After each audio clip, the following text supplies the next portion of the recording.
আলিপুরদুয়ার জেলা হাসপাতাল থেকে দুই মৃতদেহ বদল। নিজের বাবা ভেবে অন্য মৃতদেহের মুখে আগুন কিশোরের। কালো চক্রে নিজের বাবার মুখাগ্নি করা হলো না অভাগা ছেলের। আলিপুরদুয়ার জেলা হাসপাতাল থেকে মৃতদেহ রদবদল। ঘটনায় রীতিমতো চাঞ্চল্য ছড়িয়েছে আলিপুরদুয়ার জেলা জুড়ে।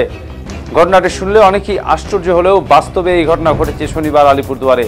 আলিপুরদুয়ারের দুই প্রান্তের দুটি পৃথক অস্বাভাবিক মৃত্যুর ঘটনায় ময়নাতদন্তের পর দুজনের মৃতদেহ নিয়ে শনিবার সন্ধ্যায় চরম বিভ্রান্তি তৈরি হয়। অভিযোগ পরিবারগুলির নজর এড়িয়ে আলিপুরদুয়ার জেলা হাসপাতালের মর্গে অদল বদল হয়ে যায় দুটি মৃতদেহ। প্রথমে বিষয়টি প্রকাশ্যে আসে জেলার কুমারগ্রাম ব্লকের কামাখ্যাগুড়ি এলাকায়। কারণ এই এলাকার বাসিন্দা পেশায় হোটেল কর্মী রবীন্দ্র দাসের ঝুলন্ত মৃতদেহ উদ্ধার হয় শামুকতলা থানার তেঁতুলতলার একটি ধাবা থেকে। এই ধাবাতেই কাজ করতেন রবীন্দ্র দাস। শনিবার সকালে মৃতদেহ উদ্ধার করে ময়নাতদন্তের জন্য আলিপুরদুয়ার জেলা হাসপাতালে পাঠায় পুলিশ। কিন্তু ময়নাতদন্তের পর তার মৃতদেহ যখন কামাখ্যাগুড়িতে বাড়িতে পৌঁছায় তখনই হইচই শুরু হয়ে যায়। মৃতদেহের মুখ খুলতেই অন্য এক ব্যক্তির মৃতদেহ দেখে অবাক পরিবারের দাবি মৃতদেহটি রবীন্দ্র দাসের নয়। অন্যদিকে শনিবার সকালে ফালাকাটা শহরের 7 নম্বর ওয়ার্ডের কলেজ পাড়াতে নিজের রান্নাঘর থেকে স্থানীয় বাসিন্দা গণেশ দাসের মৃতদেহ উদ্ধার করে ময়নাতদন্তের জন্য আলিপুরদুয়ার জেলা হাসপাতালে পাঠায় ফালাকাটা থানার পুলিশ। গণেশের মৃতদেহের সঙ্গে যান তার ভাই ও আত্মীয়রা। কিছুদিন আগে গণেশের স্ত্রী ও মা মারা যাওয়াতে তার তেমন কেউ নেই। ময়নাতদন্তের পর সঙ্গে লোকজন বেশি না থাকায় ওই মৃতদেহ ফালাকাটায় না ফিরিয়ে আলিপুরদুয়ার শোভাগঞ্জ শ্মশানে দাহ করে গণেশের ছেলে গোবিন্দ দাস ও তার ছেলে কার্তিক দাস। তাতেই জটিলতা তুঙ্গে ওঠে। পরিবারের আপত্তি তোলায় পুলিশ অনেক বুঝিয়ে রবীন্দ্র দাসের বাড়ি থেকে গণেশ দাসের মৃতদেহটি আলিপুরদুয়ার জেলা হাসপাতালে ফিরিয়ে আনে। কিন্তু সেই মৃতদেহ নিয়ে আসার আগেই গণেশ দাস ভেবে রবীন্দ্র দাসের মৃতদেহে গোবিন্দ দাস মুখাগ্নি করে দাহ শুরু করে দেয়। এদিকে রবীন্দ্র দাসের ছেলে বিক্রম দাস নিজের বাবার মৃতদেহ নিতে পৌঁছলে ততক্ষণে রবীন্দ্র দাসের মৃতদেহ অধিকাংশ দাহ অবস্থায় দেখতে পায়। মৃতদেহ দাহ হয়ে যায়। মানসিকভাবে ভেঙে পড়ে বিক্রম দাস। এরপর পুলিশ তাকে অনেক বুঝিয়ে সুঝিয়ে বাড়ি পাঠিয়ে দেয়।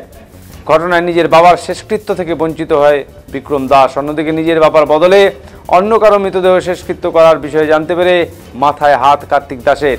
তবে পুলিশ গণেশ দাসের প্রকৃত মরদেহ নিয়ে গেলে রবীন্দ্র দাসের চুল্লির পাশেই ফের কাঠের চুল্লি তৈরি করে ফের নিজের বাবার মুখে আগুন দেয় কার্তিক দাস। নিজের বাবার মৃতদেহের সৎ কাজ করতে পেরে কার্তিক দাস কিছুটা স্বস্তিতে থাকলেও নিজের বাবার মৃতদেহ হারিয়ে বিষাদে বিক্রম।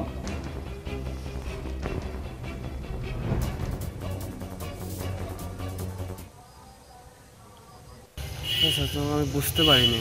তোমার সঙ্গে কেউ আসেনি? আমার বাড়ি কেউ নাই। মা মারা গেল 7 মাস আগে। আচ্ছা আচ্ছা। ঠাকুমা মারা গেল, দাদু মারা গেল, লাস্ট বাবা ছিল, বাবাও মারা গেল। আমার বোন হ্যান্ডিক্যাপ্ট আলিপুরে হোমে ভর্তি। আচ্ছা আচ্ছা। আমার ভাইও কিছু বুঝে না। ভাই তো এখন ফালাকাটা থানায় নিয়ে গেছে। একা জ্বর আসছে। আমি আর জেঠু আছে, আর কেউ নাই। বললাম যে তোমার বাবা কি করে মারা গেল? আমার বাবা কী করে মারা গেল? ফার্স্টে বিষ খেয়েছিল, ক্যান্সার বিষ খেয়ে নিয়েছিল। তারপরে হসপিটাল থেকে আসার পরে আমাকে বারবার বলছিল আমি তো থাকি না এখানে, আমি তো ফালাকাটায় আমার তো বাইরে কাজ করি, 12-20 মেলা করি আমি। ফার্স্টে দেখার পরে কি হলো তোমার, তারপরে বাবা বিষ খাবে আমাকে বলছিল হসপিটালে আমি মরবো, আমি বাঁচবো না। ঠিক আছে, এইবার মানে কীভাবে এখন লাস্ট কীভাবে মারা গেল? লাস্ট যেদিনকে ভাবো কালকে সকালে বাড়ি গেছিলো সুস্থ হয়ে, আমাকে ফোন করছিল সুস্থ হয়ে বাড়ি আসছি, বিকালেই ফাঁসি দিয়েছে। কি নাম তোমার? গোবিন্দ দাস। তোমার নাম? সমস্যাটা হয়েছে